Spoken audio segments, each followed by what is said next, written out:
أعوذ بالله من الشيطان الرجيم بسم الله الرحمن الرحيم Allah subhanahu wa ta'ala şu cuma günlerimizni mübarek kılsın muhterem kardeşler. Kılgan gıybetlerimizni Allah Teala kabul eylep, bilip bilmey kılgan günahlarımızı affu eylesin. İki dünya baxtı derecesi nasip etsin Allah Teala. Orunlarımızın dereceli, sözlerimizin ötümlü, ilkinlerimizin tanış kılsın. Mal mülketlerimizni bereketli kılsın. Allah Teala özünden kala bizni başkalarına muhtaçlıkka çire görmesin. Muhterem kardeşler, endi bugün siyasi kütesi sözümüz bular Allah bilsa şeriat hükümlerinin hikmeti turunda. Yani şeriat hükümleri nindi maksat bilen yazılgan. Çünkü hay bir vakitte kişiler mesela uyarga mümkün. Aytik bu indi ateistlar közleginden karaganda şulay bir dinge tege ihtiramsız karagan kişiler din ul nindidir tege Allah'larının kaprizi dip karaga mümkünler. Çindan da eğer de biz barıngı dinlerge karasak, birek de illadı şulay bit Grek dinlerine karasak, anda çindan da Allah'lar bit kaprizni. Kişilerini cezalarga atıralar, üzeri acıklıylar, kişiler bilen acıklıylar, Allah'ın bağları tuva, anasın şul bağların ötürüge tırışalar, kaprizları şulay bitalarının. Nindidir, oңашыл müdürgan şunday bir tırmış var anda. Hem şular bilen birge indi butap, dinni, kimdir şulay bit anlatırga mümkün, kararga mümkün. Şulay yok Allah'ın nindidir kaprizi. Allah Teala kişiden kirek bulmagan, faydasız eybirler sıraydı. Nersege kirek indi oldu? Şulay bit. Mesela namazlar nersege kirek, tegisi gıybetler nersege kirek, kişinin bilgili bir eybir aşağı, birisini aşamağı nersege kirek ol. Kişi sırav, üzerine sırav koya da ve bu dey mağnesiz bit bu dey. Şuna göre dinni ütemiyanlansın. Yani kimnindir kaprizin ütemimeli mindi. Haybirler eyteler bu kaprizlar kişilerinin kaprizları bulgan. Mesela anda Muhammed sallallahu aleyhi ve sellem'deki şahsen ul yazgananı şulay bit zakonlarını dip. Geki yanda her bir halakta özünün tege özüne göre bir din hizmetçileri dip etiginde hizmetkarları özlerine mine şulay özgertip yazganlar dip uylaylar. Şuna göre biz şeriatni qarab ketirge tiyiş biz şulay bit hükümlerin nindi maksat bilen kilgenler alar. Allah Teala bizge anın turunda özü eydi. Mesela Allah Teala Kur'an-ı Kerim'de eydi Bismillahirrahmanirrahim Kul emere Rabbi bil qist. Allah Teala gadillik emrite. Benim Rabbimdi gadillik emritedi. Demek şeriat hükümleri nersege kirek? Birinci şaratta gadillik için kirek. Gadillik bulsun. Bana bugünkü günde gadillik izlep gımır öte şulay bit. Yartı ömür kişi gadillik izli. İkinci yartısını indan son tabalmadım deyip kilişe. Çünkü tabalmıyor olan gadillikni kişiler arasında gadillik yok. Allah'ı Teala kuysa gına gadillik bula. Kişiler arasında gadillik bula almıyor. Bulmuyor. Şimdi mesela siz bilesiz şulay bir rivayetini de Kazan Hanlığı turundayım. Kazan Hanlığının şu Kreml stinalarını salgan vakitte Han nersedi? Gorizonttan kim birinci bulup görüne, şunu salıp koyuyoruz, şu stinalarının negizine de. Hem gorizonttan birinci bulup görüne Han'nın malayı. Kişiler, tüzücü kişiler nersedi? Biz bitinde Han'nın malayın fundamentka salıp koya almıyoruz. O legenda indi o.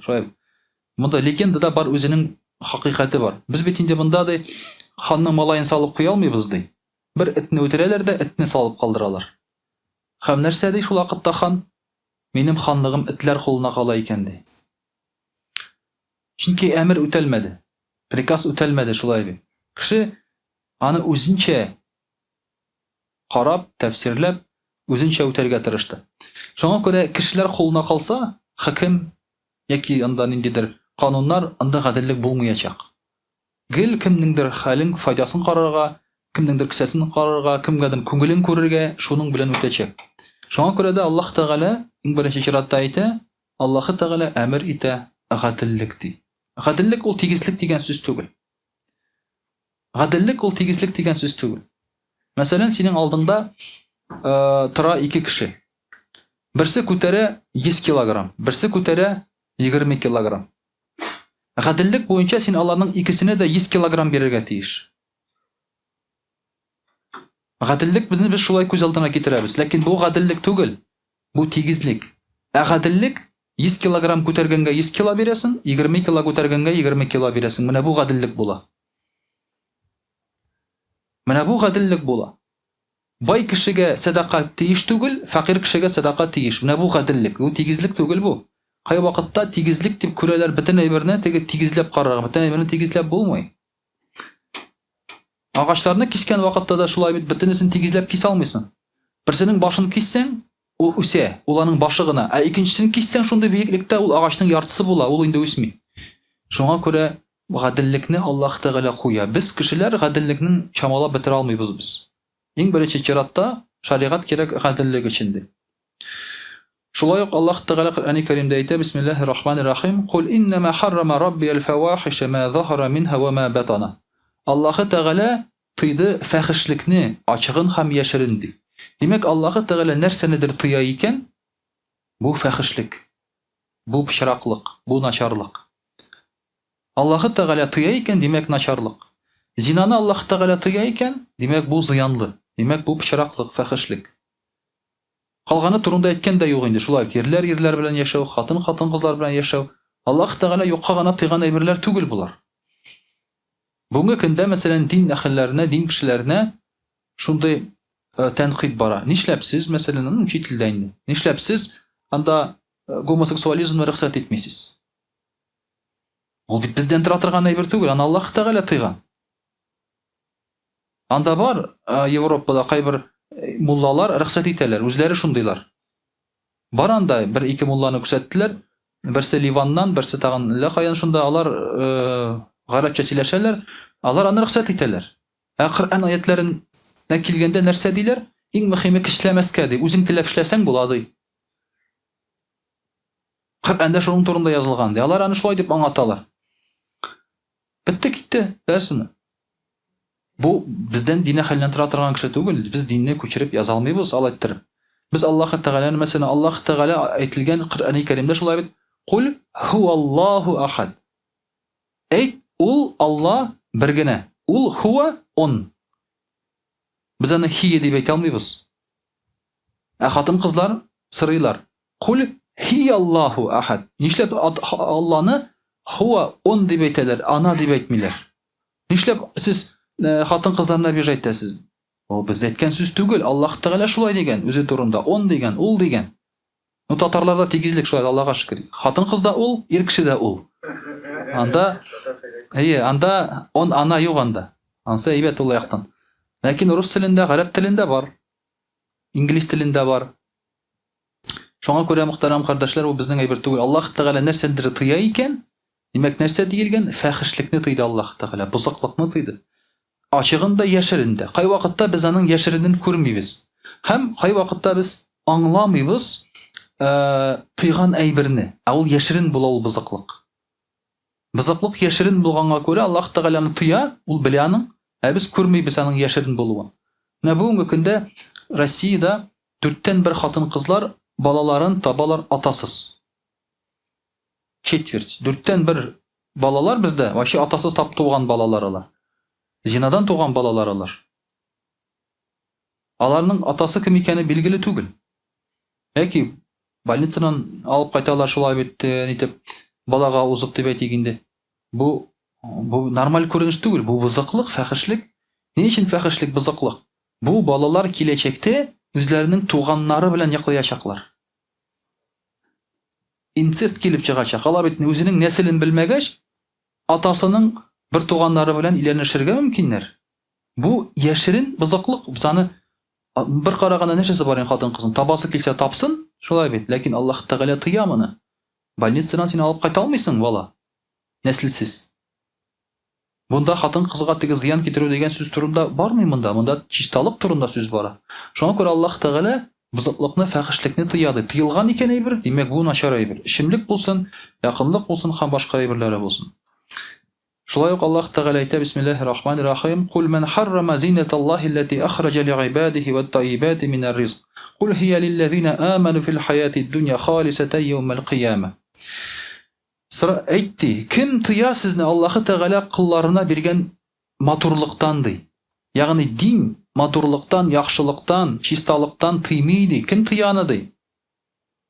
Бу чиста әйберләр сезгә иманлы кешеләргә дөньялыктан һәм дөньялыкта ахиретка ышанган өчен бирелгән әйберләрдер. Демәк, бу дөньядагы чиста әйберләрне Аллаһ Тәгалә тыймый. Кем тыя сезне ди? Кеше дингә кергәч, уйлый бөтен әйбер тыелган дип. Юк, чиста, тәмле, яхшы, файдалы әйберләр берсе дә тыелмаган. Рәхәтләнеп эчәсең килсә, мәсәлән, пиво белән аракы гына түгел бит инде җир йөзендә, шулай бит. Эчәргә тәмле әйберләр бик күп, тәмле сулар бик күп, рәхәтләнеп эч. Суы да тәмле, компоты да тәмле, шулай бит. Рәхәтләнеп сөте дә тәмле. Бер мөселман булмаган кеше инде ул урыс кешесе миңа әйтә. Теге дин минем намаз укыганны күрде дә, я говорит, всё понимаю, да миңа әйтә. Вот то, что ты делаешь, это хорошо, да урысча әйтәм мин. То, что ты делаешь, это хорошо, да я всё понимаю, да. Там свинину не кушать даже понимаю, да, тегесе, мансан, да. Вот одного понять не могу. Как ты, в жаркую погоду можешь пиво не пить, ты миңа әйтә. Вот все, говорит, понимаю. Но мы там вода же есть. Есть же вода, мәйтә. Делать ничего не надо, течет. Үзеннән үзе ага, шулай бит. Су бар бит. Аның өчен бит инде теге шаккатты мәйдан бу нәрсә әйтер икән хәзер. Оказывается, ул необходимость икән хәзер бүгенге көндә. Пиво ул необходимость икән ир кешеләргә. Ул теге заправка шикелле машинага шулай бит. Көн сайын эчмәсә, ул җыри алмый, яши алмый, сулый алмый, дөньяның ямын, тәмен тапмый ул әгәр ул. Аллаһы Тәгалә бит чиста әйбердән тыймый, яхшы әйбердән тыймый. Шуңа күрә әйтә, кем тыя сезне дә яхшы әйбердән ди. Утырасыз, җыеласыз, рәхәтләнеп менә. Рәхәтләнеп бит татарлар берәр самавыр чәй эчеп утыралар шулай бит, санда рәхәтләнеп тирли, сөйләшә, керә шулай бит. Ул бит пиво шикелле исертми, кикертми, симертми. Чәсең рәхәтләнеп чәйне. Шуңа күрә проблема юк, чиста әйбердән Аллаһ Тәгалә сезне тыймый ди.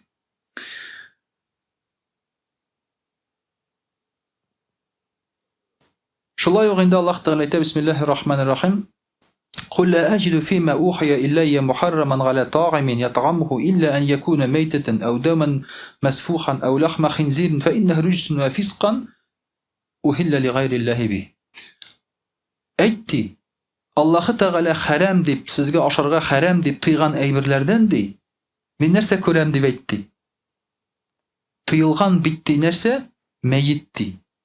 Ага торган кан тыйылган ди. Дуңгыз ите тыйылган ди. Бу бертенесе бызыклык һәм Аллаһы Тәгалә Аллаһ Тәгаләдән башка кемгәдер багышлап чалынган кырбан тыйылган ди. Хайван тыйылган ди. Менә шулар тыйылган битти. Аллаһ Тәгалә әйтти. Чиста әйбер түгел ди. Мәйит үләксә тыйылган. Бу бит нормаль күренеш кешенең үләксә ашамавы. Нормаль күренеш бит инде. Аккан канны эчмәү бу бит нормаль күренеш. Канда бит бөтен пычраклар. Анализга алган вакытта канны алалар бит. Чөнки канда бөтен пычрак күренә. Ул бит инде кешедән анда бөтен авырулары шунда йөри, бөтен тән буенча күчеп йөри. Шуңа күрә аны эчмәгез ди. Кулланмагыз аны ди. Я булмаса дуңгыз ите шулай бит. Аның бит инде күпме зыянын хәзер кем генә язмады, кем генә әйтмәде. Бүгенге көндә әле бер көнне диетологларны тыңлап утырам. Иң файдалы ит сарык ите ди диетологлар әйтә. Хатын кызларында ирләр, алар мөселман түгел. Иң файдалы ит сарык ите ди. Кавказда шашлык пешерүчеләр әйтә, иң яхшы, иң начар ит шашлыкка дуңгыз ите ди. Шашлыкны бит инде урыслар уйлап тапмаган, аны бит Кавказда. Но дөресен әйткәндә, шашлык дигән сүз ул Кырым татарларының сүзе. Ул дәреслектә булган шиш бар бит, шиш с маслом. Шиш Кырым татары телендә ит дигән сүз икән ул. Шишлык ит дигән сүз ул. Кисәкләп менә шулай интергә аны уйлап тапканнар Кырым татарлары. Кавказдан килде дип безгә инде шулай дип аңлаталар, шулай бит. Ләкин нәрсә? Шашлык өчен шулай ук пешерә башласаң, дуңгыз ите иң начары ди. Алар әйтә. Ни өчен? Беренчедән ул пешми ди, чили пешле була ди. Чөнки тышы кие майлы булганга күрә. Эчендә пешми ул ди. Пешмәгән ит ашыйсың бит инде. Дуңгыз итендә паразитлар бик күп. Ул паразитлар үлмиләр пешмәгәчтен ит. Шуңа күрә ул иң ярамаган ите шундый ди. Монда бит инде безнең сүз түгел ул. Шуңа күрә дә Аллаһ Тәгалә менә шулай әйтә. Тыйылган кешегә ашарга тыйылган әйберләр арасыннан бит тыйылган начары ди. Пычрагы ди. Яхшысы тыйылмаган ди. Менә бу шариғатның мөхтәрәм карашлар асылы. Ла дарара ва ла дирар. Зыян булмасын кешегә. Шариғатның асылы шундый, ул каприз түгел ул. Әгәр дә сиңа бер нәрсә инде Аллаһ Тәгалә тыйган икән, ул синең файдаңа эшләнгән әйбер. Аллаһ Тәгалә файдасына түгел. Шуңа күрә менә моны онытмыйча инде үзебезгә рәхәтләнеп шариғатны үтәп яшәргә тырышырга кирәк. Бер нинди каршылыксыз. Чөнки син аннан үзеңгә файда алганыңны белеп, үзеңне яратсаң әлбәттә. Үзеңне яратмасаң, харап итәсең килсә, үзеңне дөньяда да ахиратта да монда инде шариғатка каршы киләсең. Иншаллах, рус телендә сөйләп китербез. А'удhu billahi минаш шайтанир раджим. Бисмиллахир рахманир рахим. Дорогие друзья, сегодня хотелось бы поднять тему, которую уж вы знаете и вам близка, мудрость шариатских законов. Некоторые до сих пор полагают, что шариатские законы, они бессмысленны. То есть их кто-то написал для того, чтобы себе какую-то выгоду извлечь, личную. Не секрет, что когда пишутся законы людьми, они пишутся для того, чтобы соблюдать чьи-то интересы, конкретно каких-то людей. То есть кто-то равнее всегда получается перед законом, когда законы пишет человек. Это всегда так. Это было и в Древней Греции, это было и в Персии, это было и тем более в Египте. Где была цивилизация, то есть где люди писали законы, там всегда кто-то равнее. Вот чтобы люди были равны все, чтобы справедливость была между людьми, эти законы должен писать тот, кто не человек. Чтобы быть объективным. Чтобы на него никто давления не оказывал. И чтобы у этого существа, не было корыстного интереса. Кто это? Это Аллах Всевышний. У него нет интереса. Мало того, он, как создатель живых существ, любит этих существ. И поэтому пишет эти законы, чтобы существам этим, людям, было хорошо. Он не ненавидит их. Это не греческие боги, которые каждый год требовали по одной девственнице, чтобы приносили в жертву. Это не греческие боги. Там таких жертв не надо. Аллах Тааля от нас такого не требует. Вообще в исламе нет непосильных каких-то жертв там и так далее. Абсолютно. Современный человек, не мусульманин, жертвует в этом мире гораздо больше. Истязает себя мучениями. Вот девушка, например, женщина. А знаете, как она мучается с этими каблуками? А вообще общество требует. Она не может одеть нормальные туфли. Мусульманка может. Одела кроссовки под платьем и все. Бежит рахатлянып, да?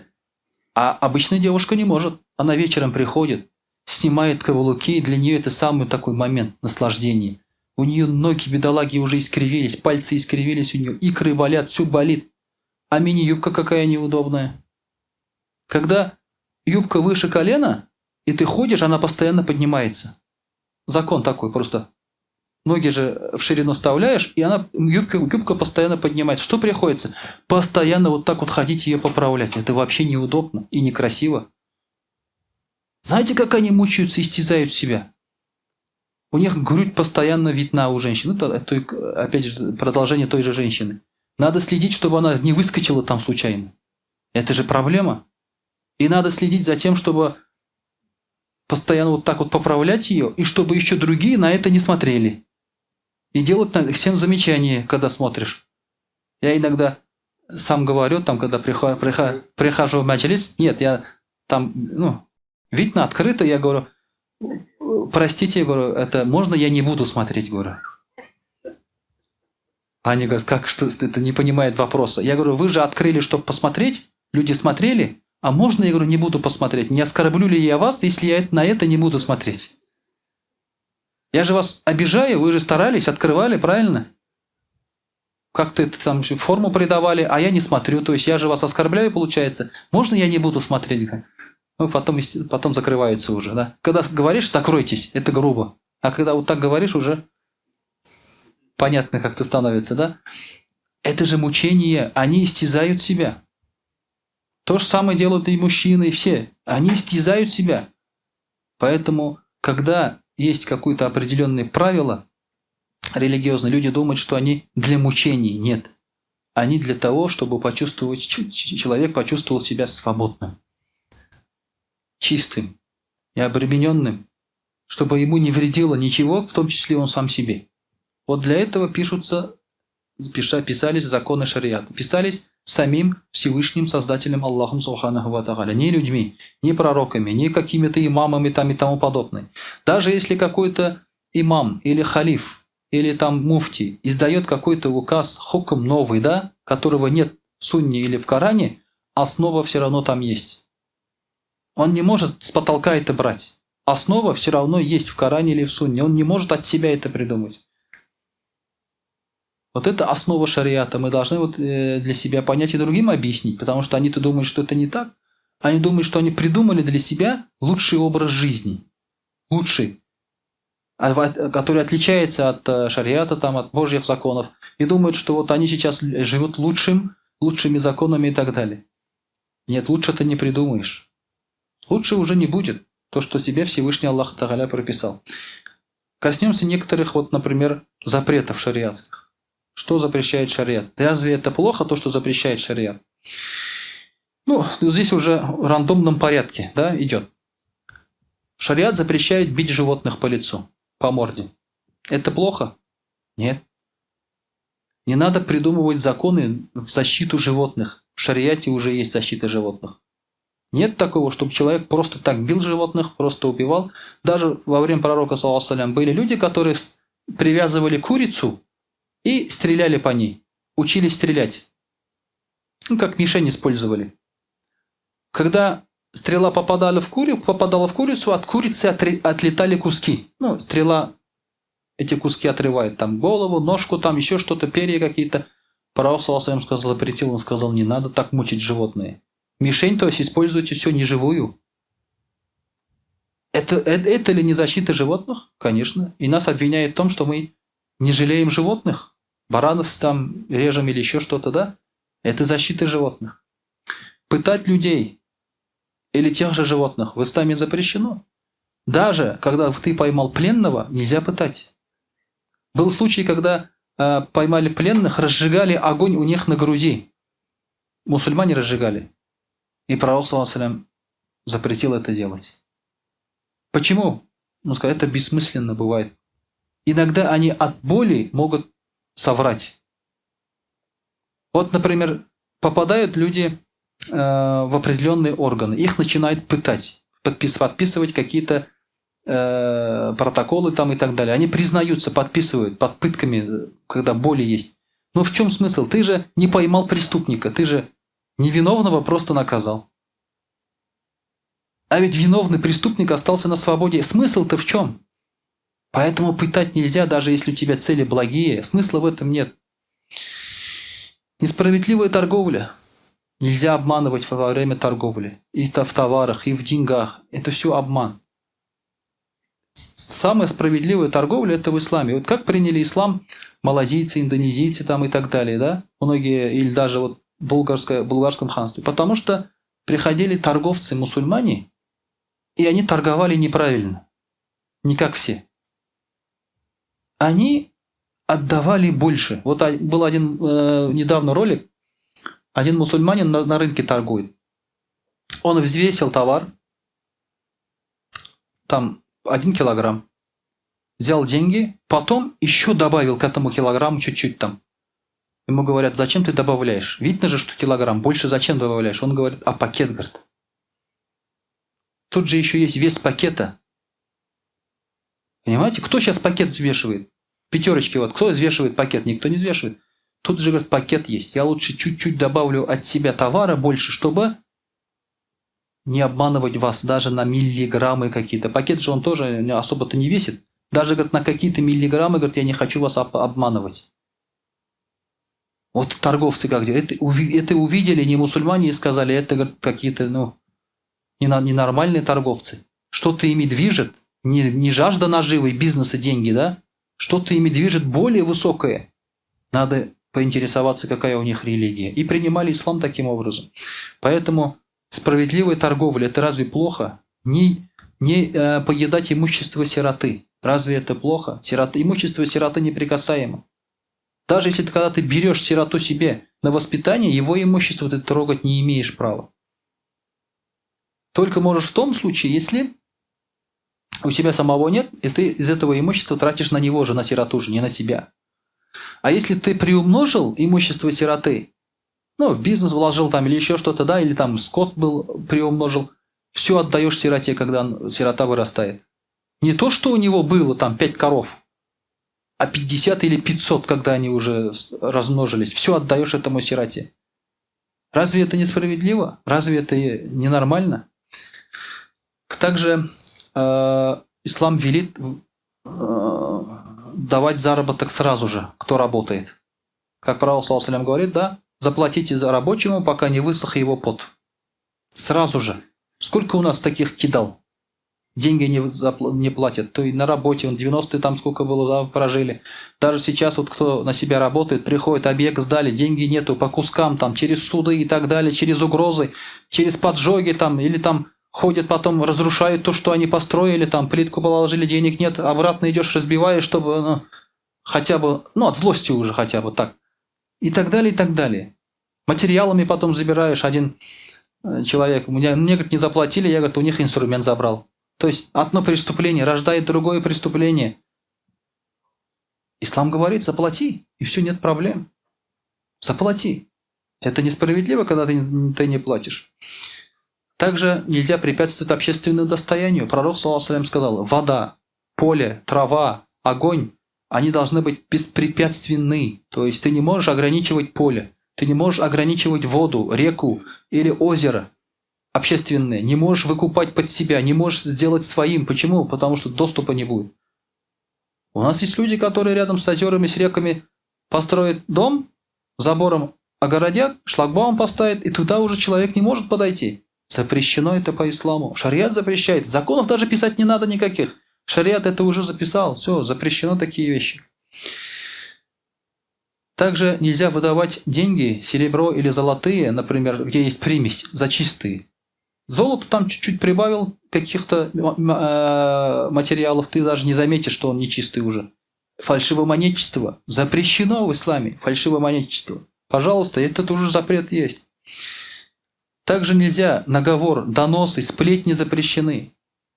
Доносы даже запрещены. Ничего, никаких проблем они не решают. Они рождают вражду, злобу среди людей, когда есть доносы. Когда стучишь на соседа, еще на кого-то там и так далее. На меня один тоже мусульманин настучал. Я ему пишу, я говорю, ты зачем это сделал? Если я говорю, что-то плохое сделал, ты говорю, почему мне это не сказал? Я, говорит, хотел тебе добра. То есть ты, когда на меня пожаловался, настучал, ты меня исправил, что ли? Ты же, говорю, меня не исправлял. Если хочешь меня исправить, ко мне подойди и скажи, ты такой-такой сделал такую-то ошибку. Ну, там ситуация была, то есть во мне ошибок не было, там ошибочной ситуации не было. Просто он решил вот так вот донести. Ну разве это правильно? Это же мусульманин, он шариат знает же еще, как будто бы. Понимаете? И много таких людей. Ислам это запретил. Это ничего не исправляет. Одни беды только от этого получаются. Также, дорогие друзья, пустые разговоры, споры ислам запрещает. Бить слугу или слабых ислам запрещает. Когда ты сильно, хочется слугу там ударить там или еще что-то, да, это все запрещает. Вредить соседу ислам запрещает. Помогать тирану, залиму ислам запрещает. То есть самому запрещает быть тираном, залимом, да, или там плохим управленцем, которые только о себе заботятся. Ислам запрещает это. Наказание за это еще запрещает человеку помогать таким людям. Если приказ тебе отдают сделать что-то плохое, можешь не исполнять. Там в армии, например, приказы не обсуждаются, да, приказы выполняются. Нет, в исламе приказы обсуждаются. Если приказ преступный, ты его не выполняешь, и все. Проблем нет. Ислам это разрешает. Ислам разрешает ослушаться мужа, если если преступный закон, преступный приказ. Ослушаться родителей, если он преступный приказ. Ослушаться имама, если это преступный приказ. Ислам разрешает, чтобы не было вреда, ничего плохого. Чтобы зло не распространялось нечестие на земле. Также позорить ученого, унижать его, да, унижать бедных, это все запрещено. Бедность любить не надо, но бедных надо. То есть не надо любить бедность, чтобы самому становиться бедным. Надо наоборот стараться, чтобы не нуждаться в других. Само по себе бедность не надо. Вот в Советском Союзе гордились, что человек бедный. Это же тупость была, огроменная тупость, что у тебя там колхозник, там ты мало зарабатываешь. Там. У нас тоже в классе был парень, но богаче был остальных. Мы как-то с ним смотрели, да ну там ты же богатый, как будто плохой. А мы хорошие, ведь не все нищеброды, мы хорошие. Бедность любить не надо, надо любить бедных. Для чего их надо любить? Чтобы помогать им. Разница здесь огромная. Некоторые мусульмане любят бедность. Любить бедность не надо. Надо стараться работать, чтобы не быть обузой для общества. Один тоже мусульманин, однажды, я, говорит, дарвиш, я, говорит, хожу, брожу туда-сюда. Я говорю, а вы где работаете? Я ему спрашиваю. Мне смеется. Ты что, дурак, что ли? Говорит, как дарвиш будет работать? Говорит. Я говорю, а кто тебя кормит? А кто тебя кормит тогда? Работяги кормят. Ты дарвиш очень хороший, богобоязненный человек, а кормят тебя работяги, которые на земле пашут, на заводе пашут, что ли? Я говорю, как ты вот это понимаешь? Пророк, саллаллаху алейхи ва саллям, сказал, что если человек учится, то ему можно помогать. То есть он работу может оставить. И тот, кто ему помогает, это будет садака. Но тот, кто, например, нафилем, поклонением занимается, но не работает, и его кто-то кормит, говорит, пророк, саллаллаху алейхи ва саллям, сказал, кормить такого не надо. Есть габит, поклоняющийся, да, он просто молится, дум-дум-дум, и живет на подаянии. Вот есть в Индии такие индусы. Есть религия у них такая, да, то есть просто поклоняется, а люди ему подают потом. Или в Тибете есть монахи, они только поклоняются, и какое-то время они выходят с кастрюлями, там, с мешками, идут по городу, и люди им деньги туда кидают. Они обратно заходят в монастырь и дальше поклоняются. И это и в исламе запрещено. В исламе, если ты хочешь поклоняться, работай, поклоняйся. Но вот учеба, да, потому что учеба занимает это много времени, это развитие общества. Этому человеку можно подавать. Чувствуете, какая мудрость здесь есть? Вот это все прописано в шариате, дорогие друзья. Нарушать слово, клятву, это все запрещено. Обращаться к астрологам, гадалкам запрещено. Взятки запрещено. Взятки – это проклятие и тому, кто дает, и тому, кто берет. Оба. Это оба проклятые. Говорят. Знаете, сколько сейчас проблем из-за взяток? Огромные проблемы. Люди не могут нормальную работу найти. Дела не делаются. Сдают объекты со взятками. Тендеры выигрывают со взятками. Это же все влияет на качество. Это все дорожает. Лишние траты денег получается. Никого не накажешь же еще потом. Вот поэтому жизнь ухудшается из-за таких вот вещей. Поэтому взятки запрещены в любом виде. Также выбрасывать продукты и исраф делать тоже запрещено. Себя истощать до такой степени, что там молиться не мог. Вот есть девушки сейчас, да, которые уже ходить не могут, у них анорексия. Не кушают, чтобы похудеть. Болезнь превращается. Нельзя.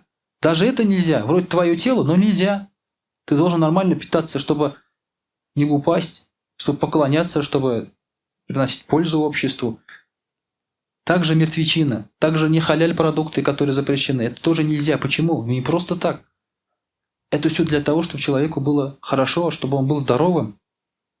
Держать собаку без нужды. Даже в этом ислам нам говорит, да? Не надо прописывать какие-то намордники, там, эти выгулы и так далее.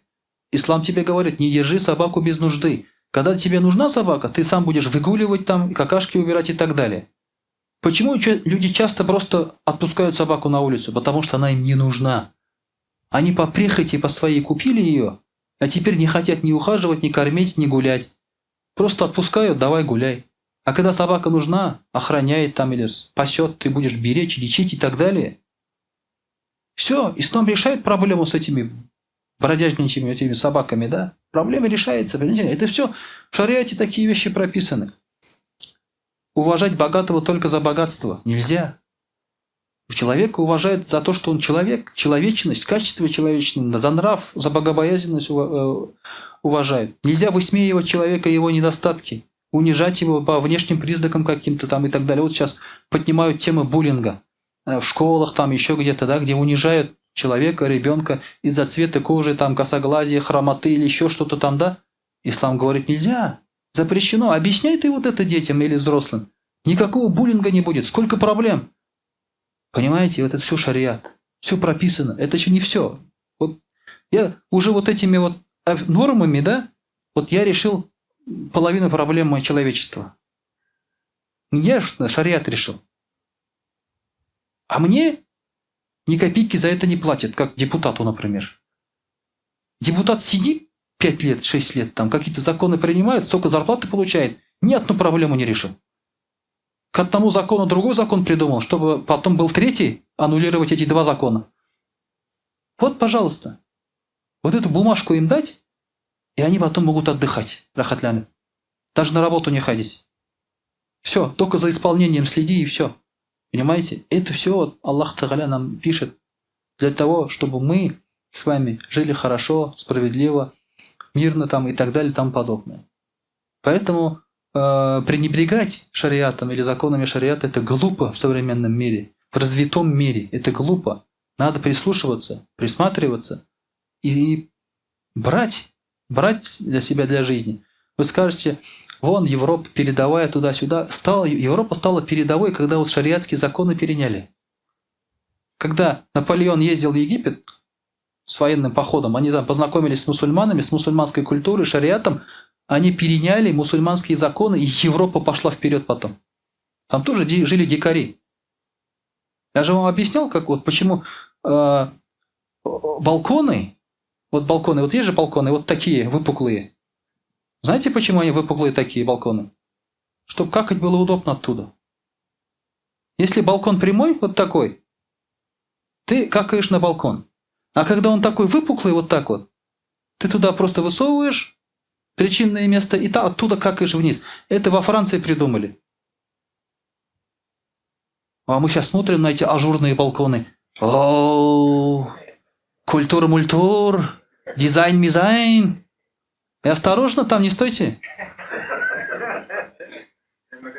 Это культура. Франция была такой. Понимаете? Когда вот с мусульманами познакомились, это уже поменялось. Поэтому, если мы будем обращать внимание на шариатские законы, иншаллах, все будет по-другому. Иншаллах. Поэтому, прежде всего, мы сами должны это делать, чтобы наше окружение, наша семья, среди наших друзей поменялось все к лучшему. وأقول قولي هذا وأستغفر الله الغفار لي ولكم ولسائر جماعة المسلمين الحاضرين أجمعين إنه هو الغفور الرحيم الجواد الكريم وسميع الدعاء.